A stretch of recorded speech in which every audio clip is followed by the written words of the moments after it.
Hello students, आज का हमारा टॉपिक है problems based on Henry's law.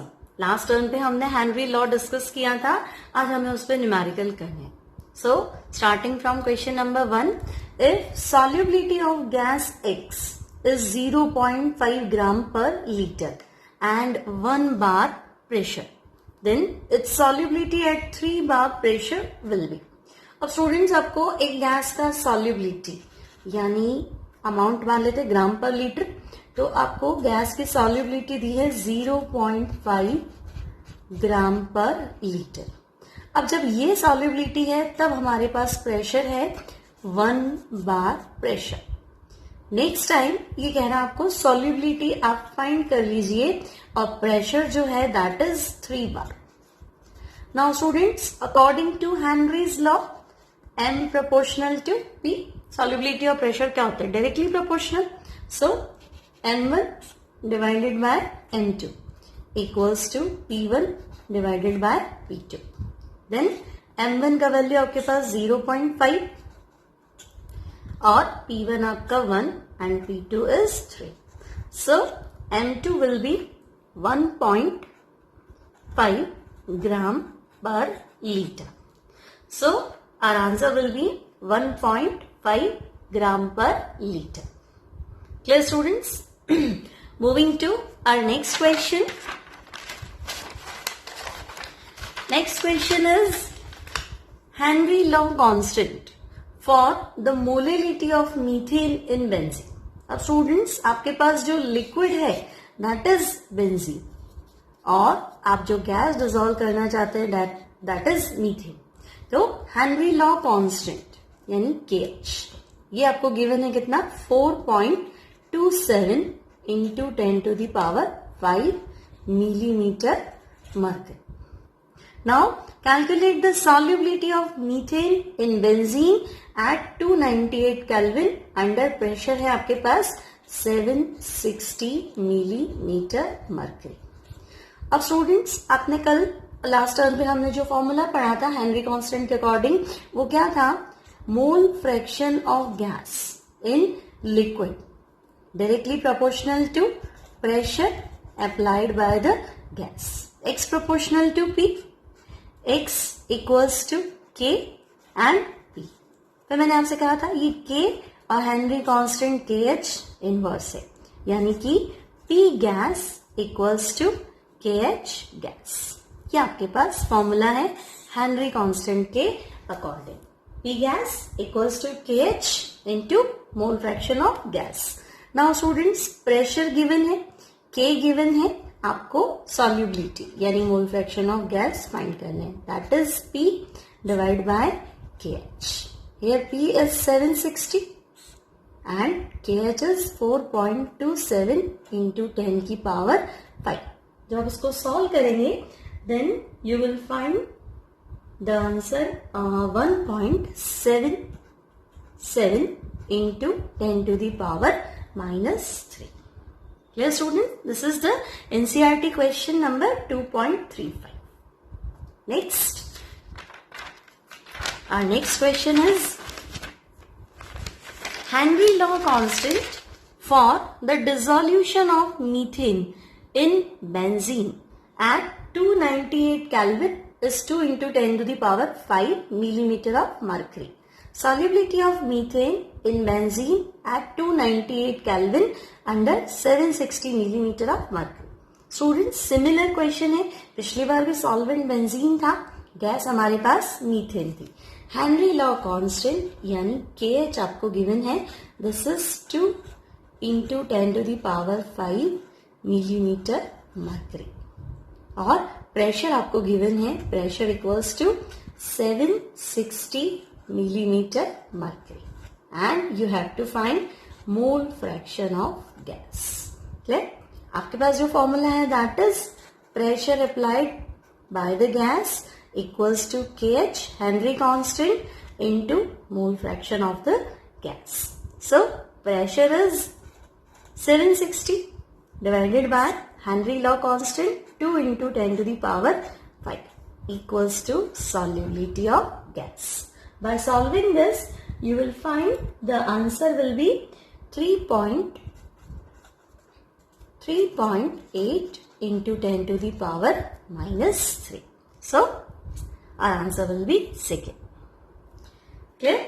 Moving to next question. Our next question belongs from JEE 2008. Henry law constant for the solubility of nitrogen in water at 298 Kelvin is 1 into 10 to the power 5 atm. The mole fraction of nitrogen in air. Now students, mole fraction of nitrogen in air is 0.8 and the number of moles of nitrogen dissolved in 10 moles of water at 298 Kelvin temperature and 5 atm pressure will be. Now students, air में nitrogen का mole fraction है 0.8 और Henry law constant, first we are starting from Henry law constant 1 into 10 to the power 5 atm. Now mole fraction of nitrogen ये आपको given है students air में, जबकि Henry जो बात करता है that is mole fraction of nitrogen या गैस इन वाटर, है ना. तो हम कहेंगे नाइट्रोजन की मोल फ्रैक्शन एयर में 0.8 है. नाउ एयर का जो आपको प्रेशर दे रखा है, pressure of air equals to 5 atm. Correct. अब आपको मोल फ्रैक्शन ऑफ नाइट्रोजन हमें पहले वाटर में फाइंड कर, है ना, फिर हम देख लेंगे 10 मोल वाटर में आंसर क्या आएगा. Clear students. तो आपके पास मोल फ्रैक्शन है नाइट्रोजन के और प्रेशर है एयर का. अब आपको याद हो तो हमने डाल्टन्स के अकॉर्डिंग एक फॉर्मूला पढ़ा था, partial pressure will be equal to total pressure into mole fraction. जो पार्शियल प्रेशर है इंडिविजुअल गैस का जो प्रेशर है वो टोटल प्रेशर इंटू आपका परसेंटेज या जो मोल फ्रैक्शन है उसके इक्वल होता है. तो this is 4 atm. Now 4 atm क्या है, तो हम कहेंगे pressure applied by the nitrogen. अब आपके पास हेनरी कांस्टेंट भी है, नाइट्रोजन का प्रेशर भी है, तो हमारा फॉर्मूला क्या था, pressure of the gas will be equal to Henry constant into mole fraction of the gas. यहाँ पे जो गैस है वो नाइट्रोजन है. अब प्रेशर ऑफ द गैस है 4 atm, नाइट्रोजन का प्रेशर 4 atm और हेनरी कांस्टेंट है 1 into 10 to the power 5. हमें नाइट्रोजन के मोल फ्रैक्शन फाइंड करना है. It will be 4 into 10 to the power minus 4. अब मोल फ्रैक्शन हमने पहले भी पढ़ रखा है कि मोल फ्रैक्शन सॉल्यूट और सॉल्वेंट टोटल कितना होता है 1, यानी नाइट्रोजन और वाटर दोनों के मोल्स मिला के 1 मोल हो तो इसकी सॉल्युबिलिटी इतनी है. आपको जो गिवन है that is 10 moles of water, यानी आपको 1 मोल वाटर में सॉल्युबिलिटी इतनी है ना, तो 10 मोल वाटर में बतानी है ना. टोटल मतलब जो है आपके पास वाटर और नाइट्रोजन मिला के 1 मोल है. अब नाइट्रोजन का मोल तो नेग्लिजिबल है तो 1 मोल वाटर मान लिया. अब 10 मोल वाटर की बात की जाए तो सॉल्युबिलिटी 10 टाइम्स बढ़ जाएगी. 10 से आप मल्टीप्लाई कर देंगे तो 4 into 10 to the power minus 4 multiply by 10. So it will be ये आपका 4 into 10 to the power minus 5 है, तो it will be 4 into 10 to the power minus 4. Clear students? This is from JEE 2008. Moving to our next question. Next question है हमारे पास, the air is the mixture of number of gases.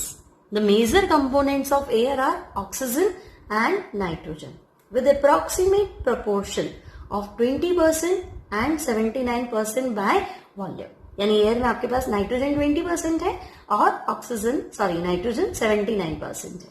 The water is in equilibrium with air at a pressure of 10 atm.